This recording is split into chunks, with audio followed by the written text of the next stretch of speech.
I think we came up with something a lot cooler. So, um, this video is about what in the world did we do with that crawl space. Stay tuned.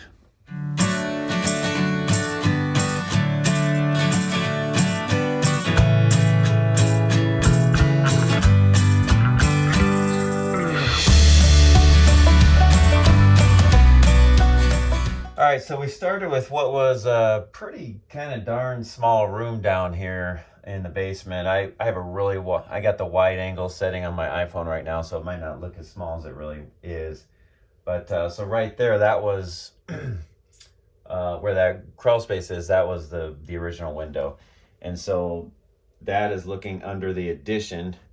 And so we had to we moved the window over here, and but so the great thing about it is that by moving the bed up there, it took this really small room and just really freed it up. We were able to build this great, nice desk for him, and even put a couch in here and stuff because the bed just takes up most of the room in a small bedroom. So, turned out really great. I'm gonna I did this a while back, so I'm gonna find some old pictures and maybe some video, whatever I can find, and I'll kind of narrate it and go through it.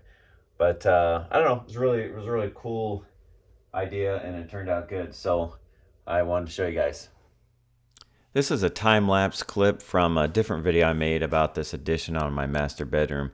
But if you look down inside those concrete forms, that window that you can barely see there is that window that went into my son's bedroom there in the basement. And so those aren't full foundation walls. That's a crawl space, so they only go down 4 feet.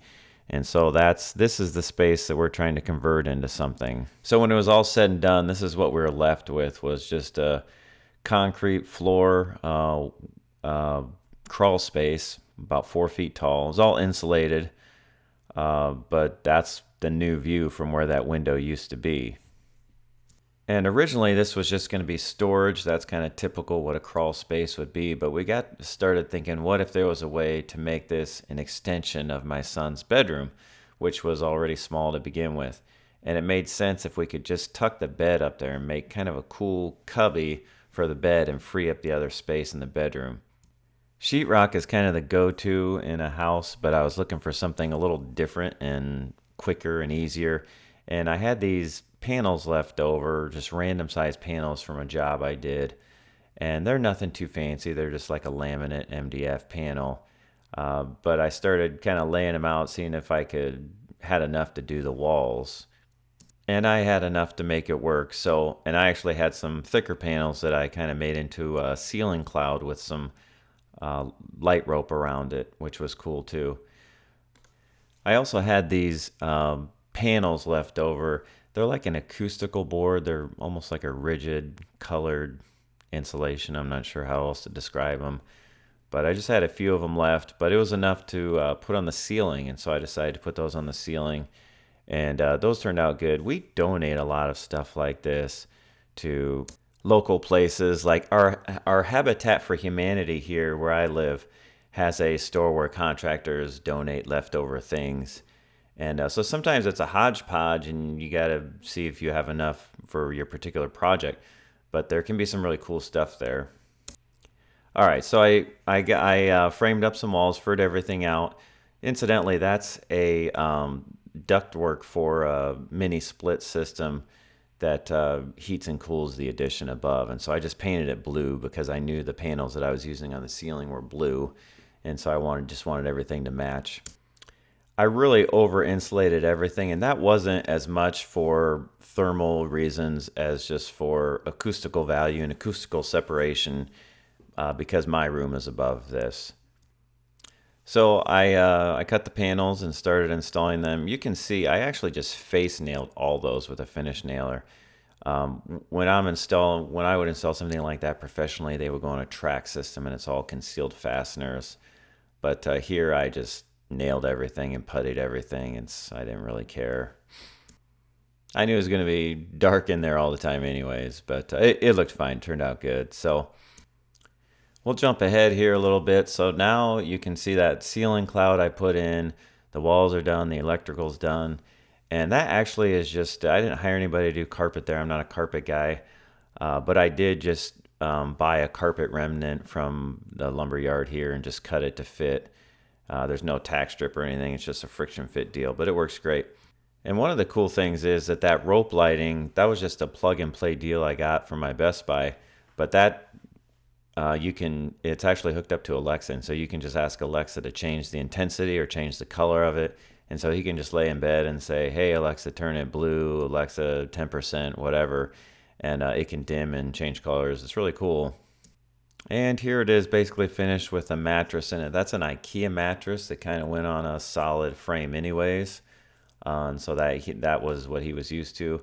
I don't know if I would love that, but a 15-year-old, 16-year-old kid, this is a pretty cool space and more than comfortable enough. And this is just to show you a different color. Those panels are actually furred down with a 2x4 flat, just so I have room to put that LED strip lighting up there. But it's cool how it goes in different colors and different intensities. It's pretty nice in here, actually. I can sit up. Got plenty of headroom here. Hey, so back to that desk. There's my son sitting at it at the time of completion, which was a while back. But I could show you real quick what comprises that. I've made a lot of desks like that, and they're really simple. This was just my own maple boards that I put together with dominoes, and then you can see the dominoes on the end there, which will be how I dry fit it together. I'm not actually going to glue it. We'll just leave it in pieces. Here it looks like we got a finish on it, and the hole is just for cords and stuff. And it's already cut to fit the back wall. The 3 pieces sitting together, and then we just kind of put them all together as kind of a dry fit. And it's a really simple deal. You can make it out of about anything. And so, like I said, I got those 2 cabinets used and just set them up where I wanted them. And then underneath where the cabinets aren't, I just put a 2x4 on the wall, and then I have to have one diagonal one to kind of support that corner. But a very simple way to make a nice large desk. All right, so that's my crawl space video. I know some of these videos aren't super applicable because like how many people have a crawl space like that set up next to a bedroom. But I'm just kind of showing like with some creativity, thinking outside the box. You can do some really cool things if you rethink everything. So anyways, we're kind of quarantining these days, so I'm going through content, old videos and stuff, trying to put some stuff out there. So I will see you on the next one. Thanks, guys.